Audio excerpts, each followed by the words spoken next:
Topik kita kali ini adalah tentang konsep dasar supremum dan infimum. Nah, misalkan kalau H adalah himpunan bilangan nyata, maka A anggota real disebut batas atas dari H itu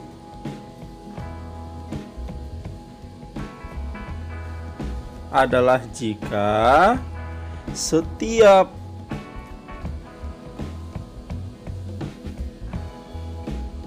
T anggota H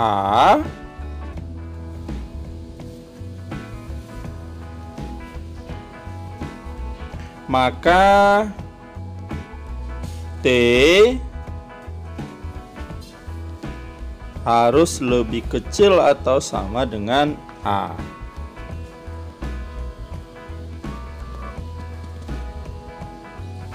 Nah, kalau kita lihat contohnya ini, ada himpunan A 5, 6, 7, 8, 9, dan 10. Maka yang jadi batas atasnya itu kita lihat dari 10 ini. Inilah yang jadi T-nya. Maka si A itu T lebih kecil atau sama dengan A, artinya bahwa si A harus lebih besar dari T. Maka yang menjadi batas atasnya harus lebih besar atau sama dengan 10, yaitu 10, 11, 12, 13, dan seterusnya.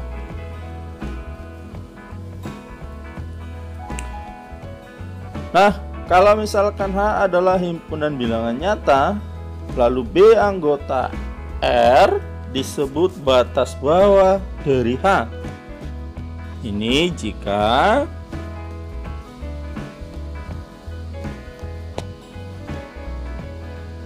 setiap T anggota real, T anggota H, maka T lebih besar sama dengan B. Nah, kalau kita lihat contohnya dari sini, himpunan A yang anggotanya 5, 6, 7, 8, 9, sampai 10, maka 5 inilah yang menjadi T-nya. Dengan demikian, maka yang jadi B itu adalah yang harus lebih besar, yang harus lebih kecil dari T. Karena T lebih besar sama dengan B, ini sama artinya dengan B lebih kecil sama dengan T.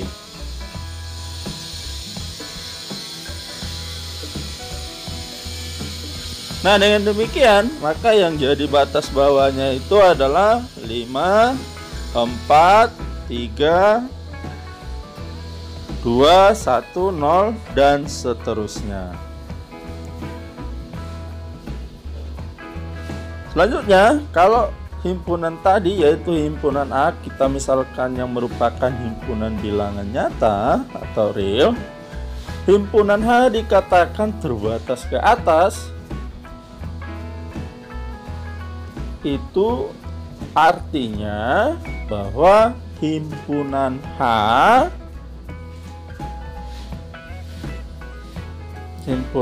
ini memiliki atau mempunyai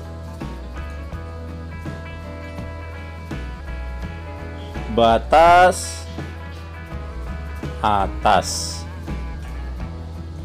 Ini terjadi jika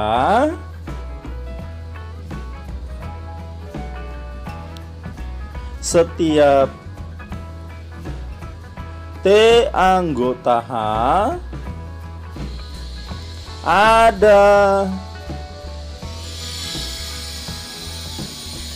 C anggota R,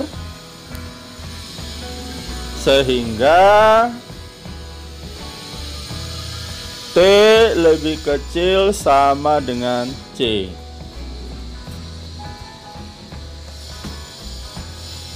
Nah, kalau kita lihat contohnya,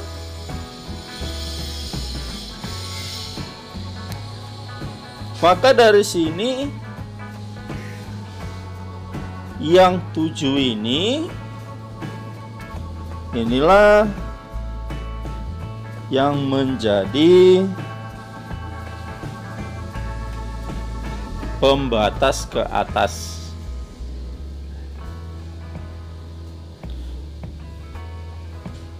Dengan demikian, himpunan B terbatas ke atas. Akan tetapi, himpunan B ini tidak terbatas ke bawah.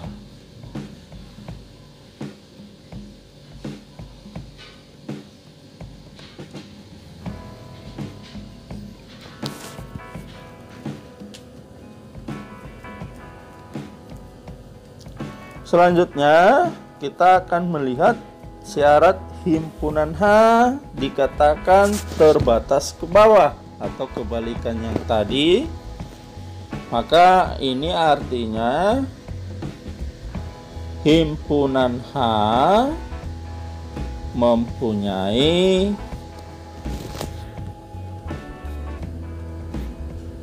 batas bawah.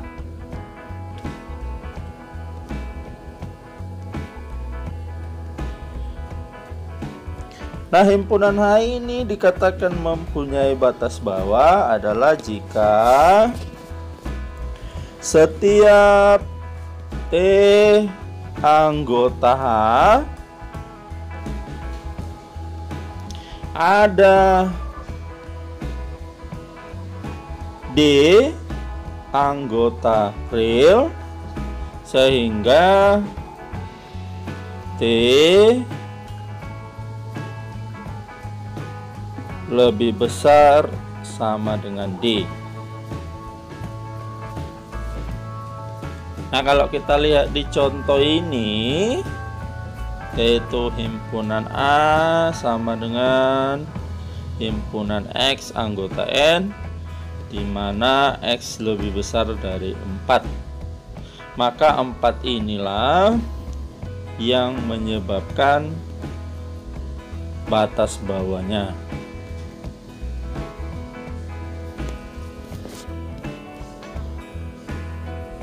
Jadi dari sini bisa kita simpulkan bahwa himpunan A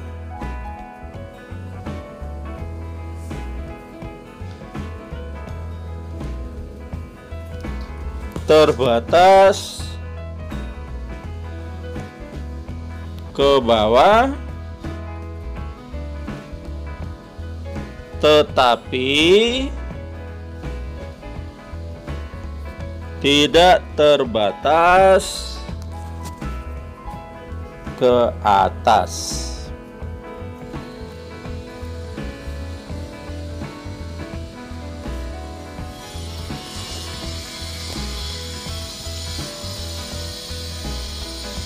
Selanjutnya kita akan membahas yang namanya himpunan yang dikatakan terbatas. Nah, himpunan H dikatakan terbatas itu adalah jika himpunan H terbatas ke atas dan terbatas ke bawah. Jadi ada batas atas dan batas bawahnya. Nah, kalau kita lihat contohnya ini,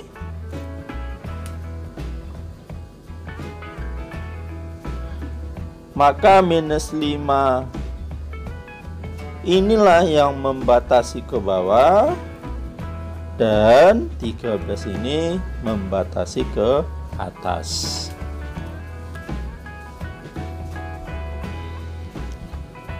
Lalu sebaliknya, himpunan H dikatakan tidak terbatas, maka dia kebalikan dari himpunan terbatas yang sudah kita uraikan tadi, yaitu ini kebalikan himpunan terbatas.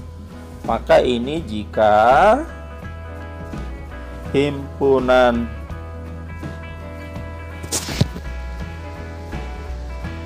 H tidak terbatas ke atas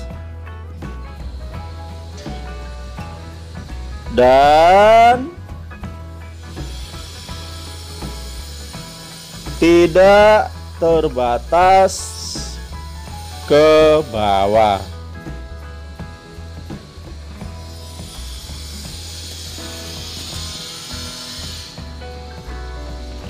Nah, contohnya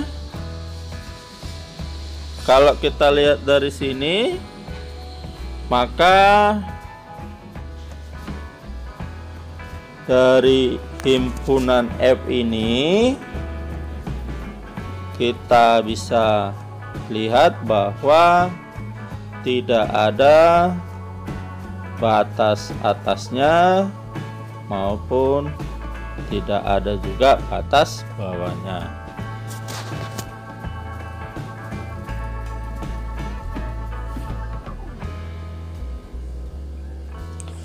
Berikutnya kita akan melihat yang namanya supremum dan infimum.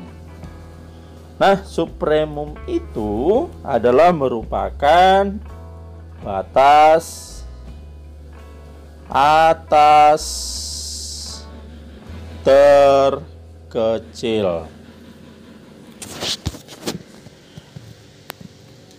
Nah, kebalikannya adalah infimum. Infimum itu adalah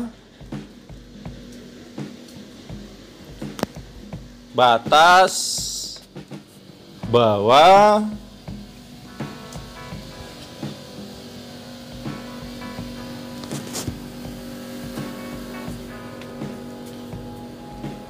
terkecil.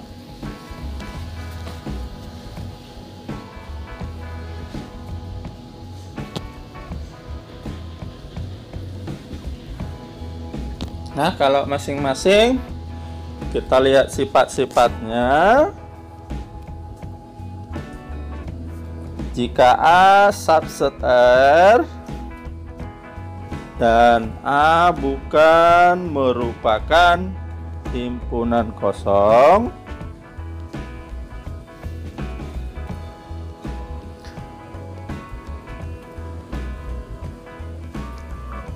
U dikatakan supremum dari A.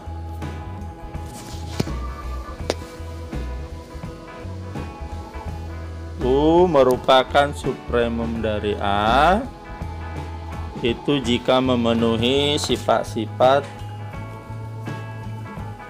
yang dua ini. Yang pertama, bahwa U batas atas dari himpunan A. Yang kedua, bahwa dia U adalah merupakan yang terkecil dari sebarang batas atas A, atau artinya U itu adalah yang terkecil dari semua batas atas si A. Nah, infimum ini jika A subset R dan A bukan merupakan himpunan kosong, maka V dikatakan infimum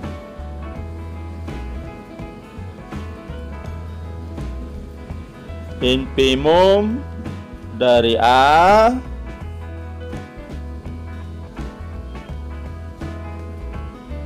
itu adalah jika dan hanya jika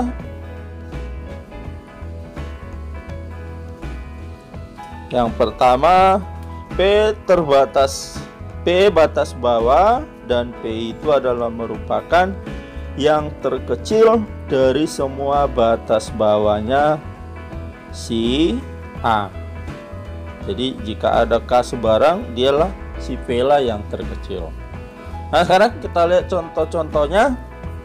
Kalau A sama dengan himpunan 1, 2, 5, 7, 8, maka yang jadi supremum si A ini adalah 8-nya ini,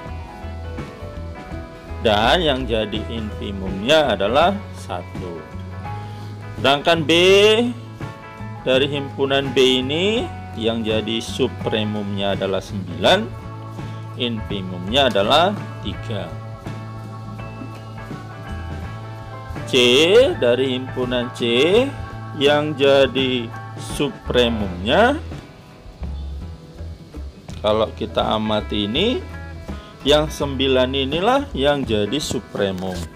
Sedangkan infimumnya ini tidak ada karena dia tidak terbatas ke bawah. Sedangkan yang D yang jadi supremumnya. Nah, untuk nomor 4 ini maka supremumnya adalah 0, sedangkan infimumnya 3 karena D tidak terbatas ke atas. Yang kelima supremumnya 1 dan infimumnya 0. Demikianlah pertemuan kita untuk kali ini. Sampai ketemu kembali di topik-topik lain dalam program Mari Kita Pintar hanya di channel Pelita Ilmu. Mohon untuk di like, share, dan di komen ya. Terima kasih.